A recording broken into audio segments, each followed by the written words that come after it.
stres, dr. Jan Stukan, spoštovani domači župnik Janez Petrič, spoštovana naša današnja slavnostna govornica, Helena Jaklič, spoštovani župan Berto Mirner, spoštovani sorodniki Janeza Hladnika in vsi ostali danes tudi zbrani. Lepo vas pozdravljam v njegovem rojstnem kraju in v eni največjih podeželskih cerkva ljubljanske škofije, kot je v svojih spominah zapisal Hladnik. In dodal, cerkev nam je bila kot nebeška vrata, polna svetlobe, lepote in veselja. Preden nadaljujemo in prosim gospoda župana občine Rogatec, da nam nameni nekaj besed.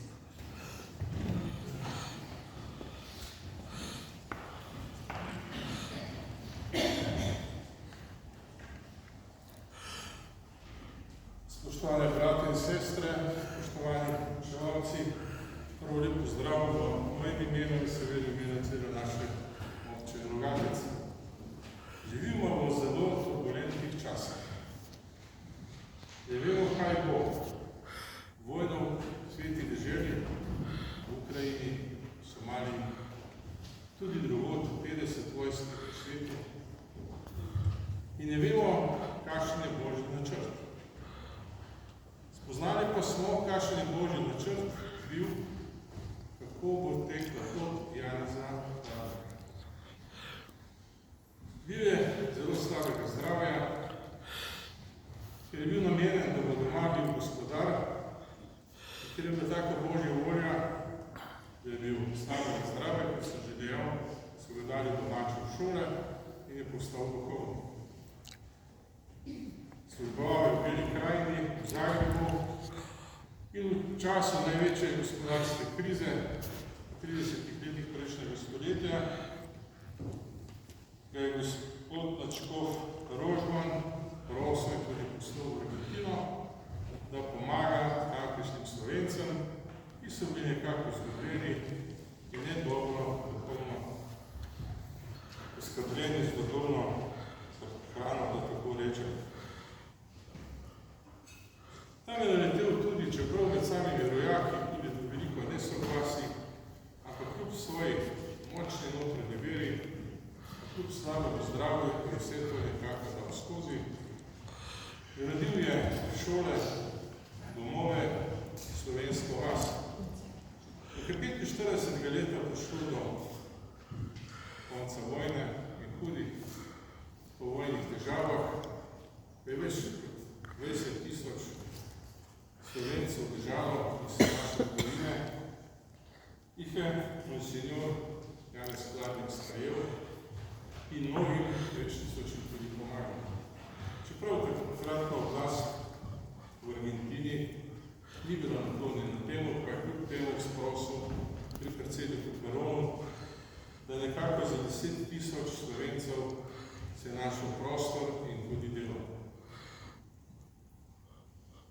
Uspel je in ga lahko bi primerjali z Mojzesom, ki je peljal Jude v obljubljeno deželo, niso verjeli, niso postavljali zlata tele, ko še on zapovedi na Sinaj. Kako tudi Slovenci v Argentini, pa tudi doma je nezaupanje. Naša vera je prešibka. Samo z močno vero in z molitvijo, ko smo ostali v domovih, smo prišli do svoje lastne države. In tudi danes je potrebno molitev in priporočanje, pa tudi monsinjorju Janezu Hladniku in drugim našim, ki so na poti do svetništva, je prav, da se priporočamo in prosimo, da ohrani to našo deželo, kajte veliko življenje bilo darovanih v oltarju domovine. Želim vam res iz srca, da to razumemo, da je samo vera v Božji načrt tisto, ki se z leti pokaže, kako je bilo prav, pa čeprav tisti moment v naših človeških plakih razumemo, da to ni najboljše za nas. Vendar za vse nas moramo verjeti v Boga, v njegov načrt in živeli in ostali bomo na sončni strani Alp, majhen narod, tukaj nas je 2 milijona, pol milijona po svetu in ravno vsako leto pride v Rogatec in te naše kraje tudi potomci teh, ki so šli po vojni, pa tudi pred drugo svetovno vojno v Argentino, na obisk in s tem gradimo mostove med Slovenijo in druge države, med naše ljudi po svetu. In te ljudje so tudi, ko je bilo treba pristopiti in se na glas oglasiti, da smo mi dobili svojo državo, bili eni tistih vodilnih. Še enkrat hvala vsem, hvala sonoševalcem za tako lep pogled in želim, da bo duh Janeza Hladnika ostal med nami in njegova notranja moč in vse tisto, kar je on dal svojo ljubeznijo in svojega naroda, ne bo tudi med nami. Hvala lepa.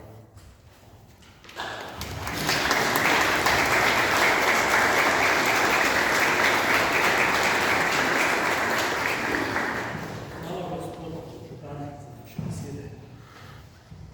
Mnogo besed se bo danes ponovilo, ampak nič za to, si bomo bolj zapomnili. Spoštovani, vem, da je veliko vas že prebrala knjigo Glava dana. Vsem, ki jo še niste, pa je to priporočil. Vseeno pa vam nekako predstavim življenje in delo moža, ki se ga danes povidi. Duhovnik Janez Hladnik se je rodil 22. decembra 1902 v številčni družini 14 otrok v kraju Petkovec, župnije Roke. Kot otrok si je pri igri skozi poškodoval nogo, zato ni mogel poprijeti za vsako delo in odločitev, da gre v šole, je bilo enostavno. Krstim zakrament se je devetga in prebel v cerkvi svetega Mihaela v Rotah, kjer je pel tudi nov mašo. Kot kaplan je deloval v Metliki in po nekaj letih zaradi politične aktivnosti umeščen v Zagreb. Tudi Zagreb ni bil primeren kraj za zavednega Slovenca, ki je že med študijem zašel v krog doktorjega Lameta Erka. Tako so ga v enem letu zopet premestili takratno poslanec Svetlete.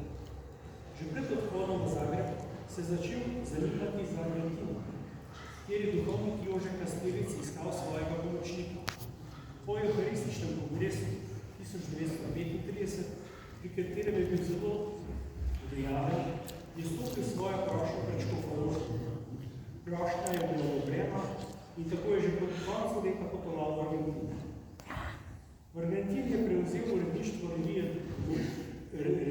Duhovno življenje, za katero je tudi večino sam pisal. Med drugo svetovno vojno mu je v dogajanju v domovini poročilo pošiljal Franc Gabršek, poslanec Slovenske ljudske stranke, ki je prav tako naš vojak.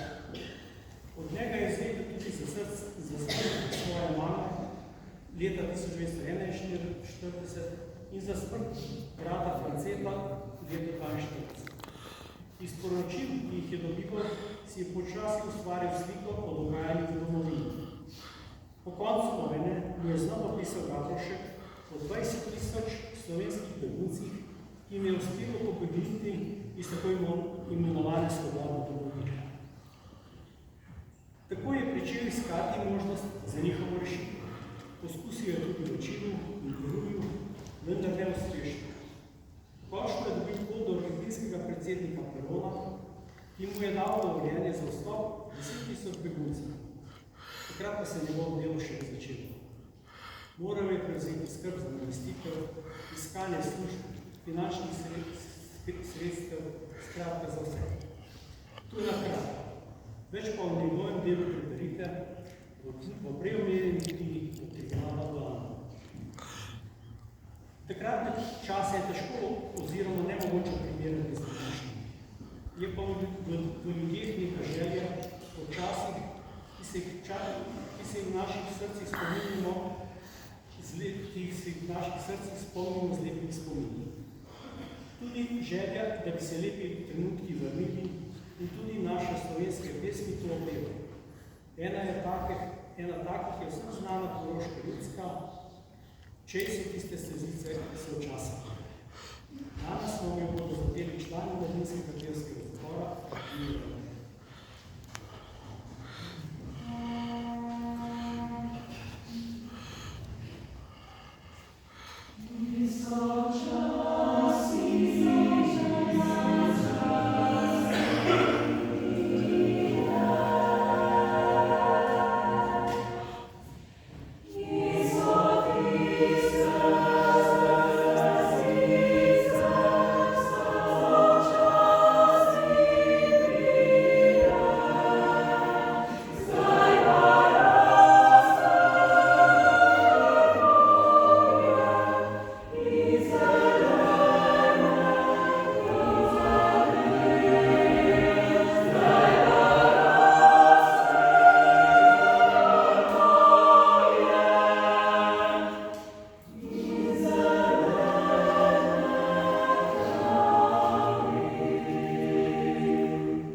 govorci bivšo ministrico za Slovence v zamestju in posvetu, dr. Heleno Jakič, da nam v našem sodelovanju spregovori nekaj vse.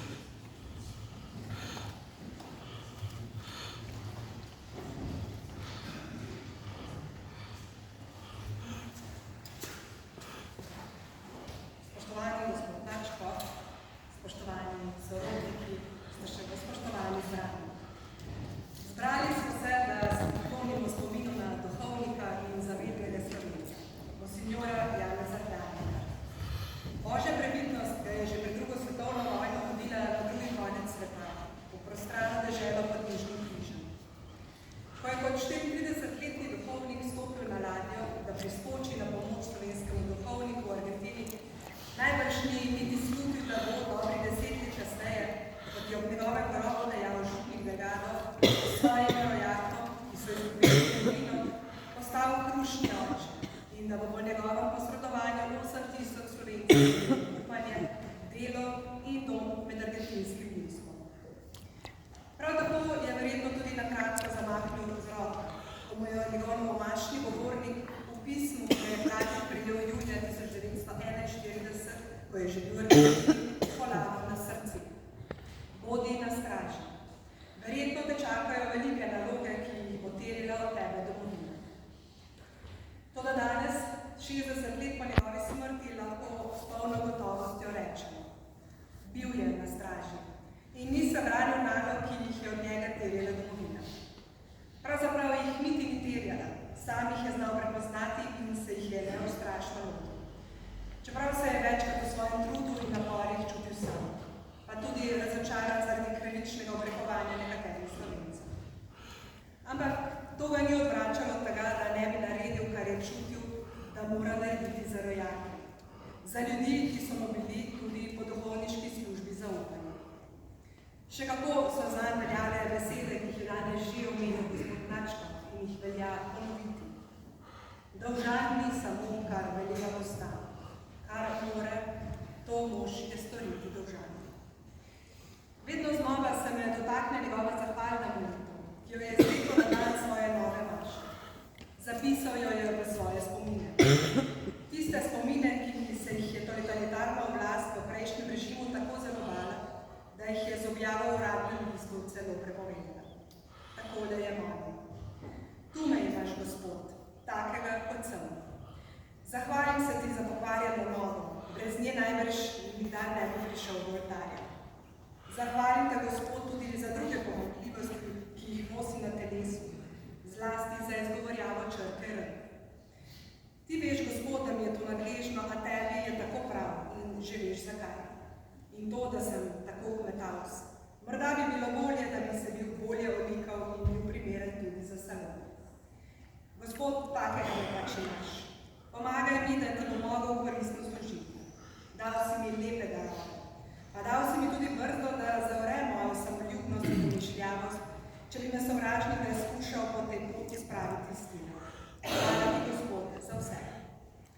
S kakšno iskrenostjo je v molitvi govoril o svojih slabostih, pa vendar brez lažne skromnosti in zavedanja, da mu je Bog dal mnoge darove, ki jih je skozi desetletja svojega delovanja podeseteril.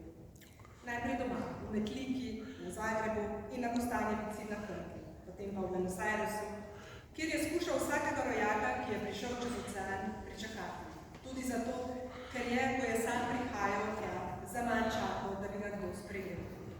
Bilo ni nikogar, niti vsak, ki bi me oblajal, se je spominjal. Bridko sem občutil to in zato sem se tam bolj potrudil pozneje, ko so prihajali brezdomci v Argentino, da sem jih pričakal in jim dal prijazno besedo pozdrav. Bili so tisoči in tisoči, ki so prišli za menoj. Njegova velika zasluga je bila, da je 10 000 Slovencev nekaj let po drugi svetovni vojni dobilo nov dom. Vojna in povojna leta so bila za naš narod silno težka. Revolucija, ki se je razpletela že v času vojne, je po vojni, pijana od zmage, zaplesala krvavi rdeči ples, v katerem je poteptala življenja več kot 11 000 mladih mož, fantov in očetov. Več kot 10 000 Slovencev, civilistov, med njimi ne le slovenska elita, temveč tudi mnogo otrok in starih ljudi se je umaknilo na Koroško in v Italijo. da bi si rešilo gola življenja, po katerih je povojna oblast tako oklepila. Po 2-3 letih življenja v begunskih taboriščih so se začela porajati vprašanja, kako in kam naprej. Da bi šli domov, kjer je svobode naše jabolko za zlato, nam zagotalilo je v krivi blato, kot je zapisal Oto Župančič, je bilo misliti. Večina evropskih in čezmorskih držav niso sprejemali družin in otrok, še manj ostareli ljudi. Zavezniške oblasti pa so začele zapirati begunska taborišča. Po spletu srečnih naključij, ali kot je zapisal sam po priprošnji Marije Pomage, je Janez Hladnik 20. novembra 1946 prišel do argentinskega predsednika, generala Perona, ki je odločil: jaz hočem, da ti ljudje pridejo sem. 10.000 da jih lahko pride. Še isti dan je Hladnik vesel pisal dr. Mihu Kreku, nekdanjemu ministru in predsedniku Narodnega odbora za Slovenijo. Predsednik je našo zadevo lepo sprejel, ob tem pa dodal: to sem dobro poudaril, da nihče nima nič svojega, ker so vse izgubili in ohranili nič drugega kot svoje poštenje, svojo zvestobo Bogu in domovini in svojo voljo za ustvarjajoče delo. Skoraj 80 let je minilo od takrat, da Slovenci v Argentini, tudi mlajše generacije, se hvaležno spominjajo Janeza Hladnika. Pred nekaj dnevi, prav na obletnico njegove smrti, so se tako zbrali pri slovenski sveti maši, ki so jo darovali v župniji svetega Jožefa Pompejskega v cerkvi, ki je sad Hladnikove neokrnega dela. Brez njegove pomoči bi se slovenska begunska skupnost po vojni skoraj zagotovo razletela na vse konce sveta in bi vsak zase ostal v svoji bolečini ob izgubi domovine in svojih bližnjih.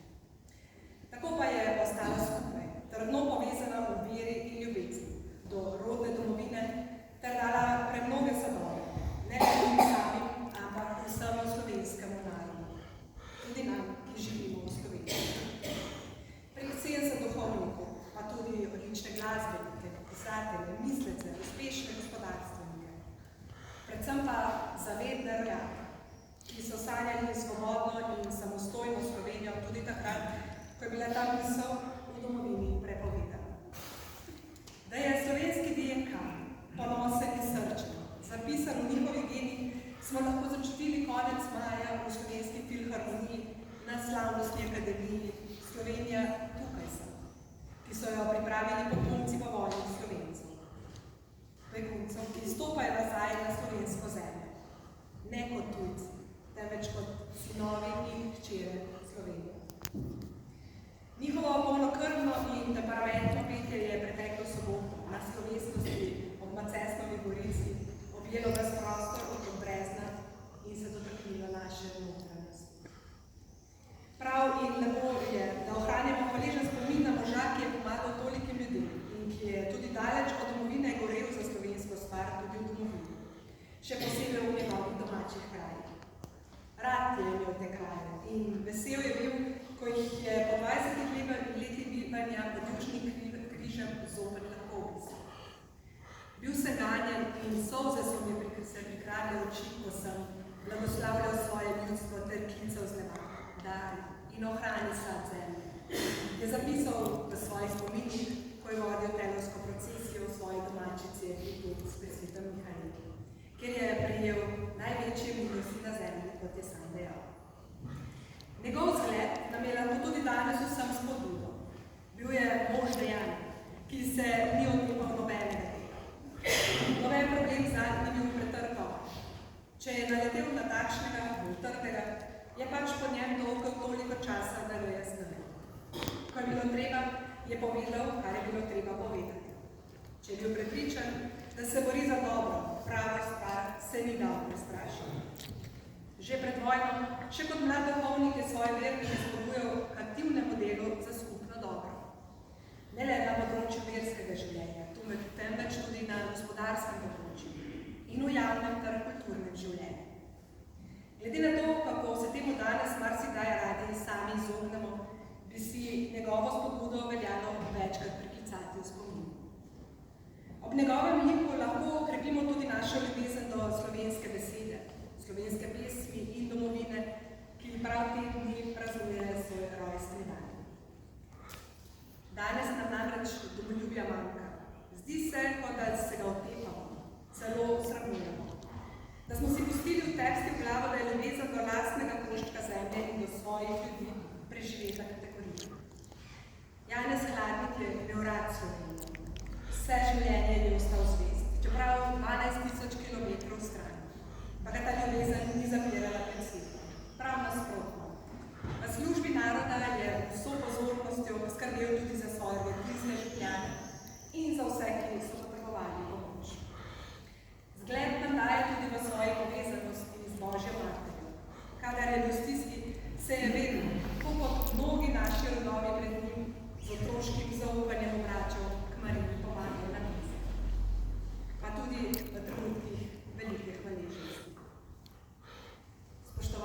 prejemali križ, z veseljem izpolnjevali dolžnosti, tudi tedaj, ko se vam bo ta zdela težka in hiteli na pomoč sosedu in sovaščanu. Besede, ki jih je takrat govoril svojim rojakom, veljajo danes tudi nam. Vzemimo jih resno, tako kot njegov zgled v dejanjih. Potem se nam ni treba bati, da bi omanili kot posameznik, kot skupnost in kot narod. Hvala.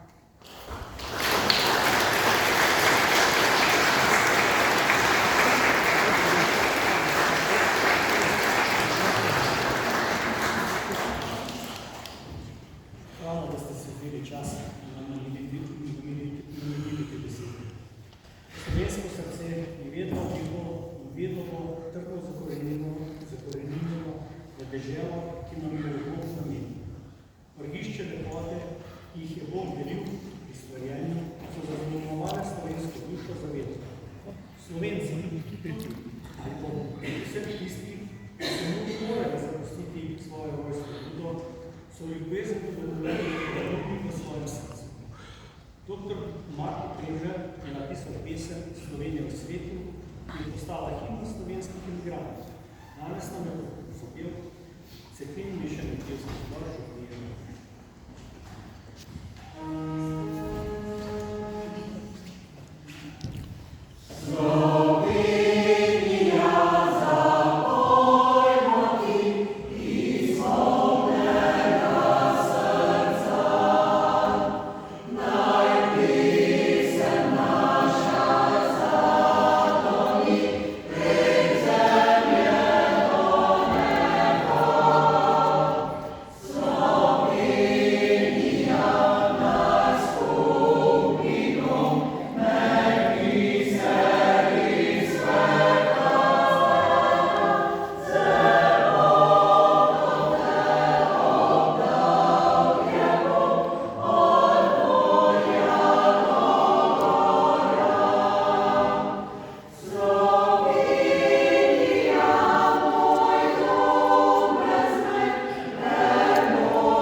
Ob koncu današnje slovesnosti se spodobi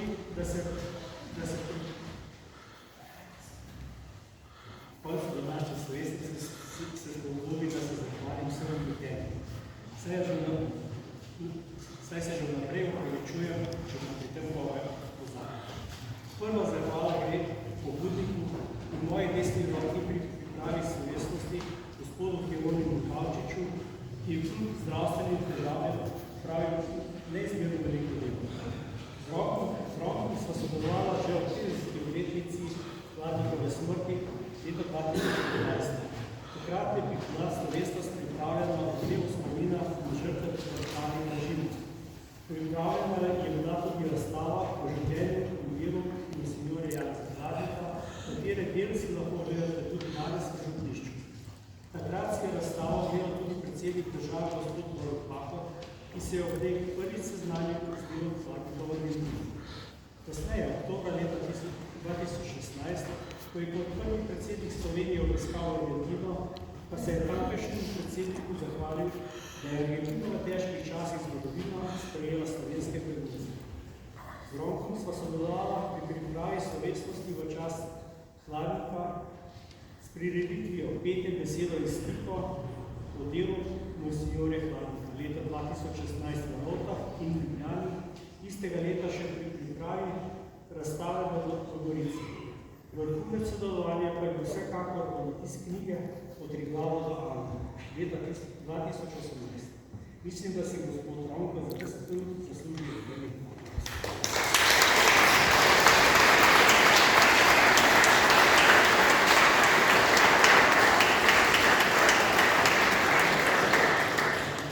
Hvala Jožetu, da je tudi tukaj svoj izdelal.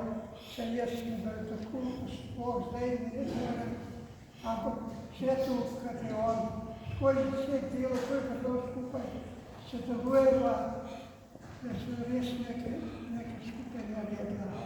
Pa hvala vsem, ko se nas sprejeli, da smo tukaj prišli. Pa hvala vsem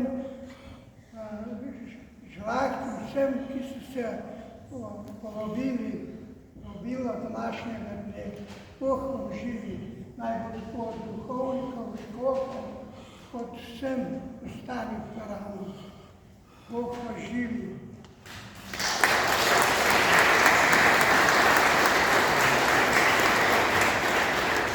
Hvala, spoštovani škofov, da ste sprejeli povabilo in danes z nami tudi slovesnosti.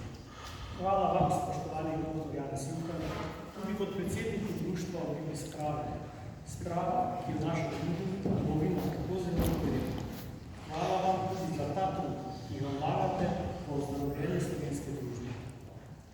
Hvala, gospod župnik Janez Petrič, da nas podpirate pri tovrstnih dejavnostih. Naj vas Bog živi še dolgo leta. Hvala tudi vsem vam, ki ste danes stali pred oltarjem naše prelepe cerkve. Hvala vsem trem pevskim zborom župnije Rotor, vodstvom Janeza Kremla, Valentine Ugovšek, Meter Monovašič ter organistu Urhu Javška. Iskrena hvala za okrasitev cerkve, veri in Tatjani, ki sta vnesli toliko simbolike v današnjo slovesnost v okrasitev. Janez Hladnik je dal slovenskim beguncem svobodo, kruh, novo domovino, vero in duš. Hvala članom Združenja za vrednote slovensko osamosvojitve za pomoč in podporo. Hvala prostovoljnim gasilskemu društvu Rote za redarstvo. Hvala narodnim dušam, še posebej Marji Čuk, za pobudo, da se polepšajo praznovanje. Zaveden Slovenec, kot je Hladnik, bi bil ponosen na vas. Žal, na naših prireditvah premalokrat vidimo može in žene, kaj še da otroke v takih problemih. Takih zadržkov pregnani Slovenci v tuji deželi tudi po več generacijah nimajo. Zato še enkrat hvala in lepo bomo naprej.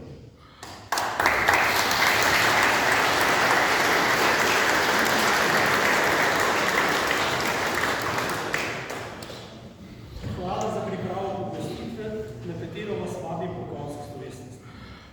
Hvala vsem, ki ste soustvarili v naši dogodi in vas nisem imenoval Bog plače. Za konec vam v imenu Združenja za svetom prazniku dnevu državnosti. Vabim vas, da se udeležite maše z domovino in glasovanja, ki ga v občini že tradicionalno pripravljamo v Gornjem Logatcu v torek 24. junija ali 20. junija. Vabim vas tudi na tradicionalni pohod v spomin na umrla vojaka teritorialne obrambe Miroslava Molka in Antona Žaka v soboto 12. junija ob 10. uri na Cesarskem vrhu. Letos praznujemo 34 let naše domovine, ki je tudi plod dela slovenske skupnosti v Argentini, ki jo je ustvaril. Domovino so sanjali mnogi, nam pa je bilo dano, da smo jo dobili. In kar radi pozabimo, tudi domovino. Skrb za domovino pa je naša naloga tudi danes. Posebno v mnogih koncih iztirja. V prvem letu samostojnosti leta 1992 se je slovenski narod v Brezjah posvetil Mariji. Slovenski kristijan je povabljen, da se Mariji posveti vsak dan. Zato je primerno, da za konec skupaj z našimi zbori zapojemo pesem Marijo pomagaj in srečen čas. Bog živi našo Gospod.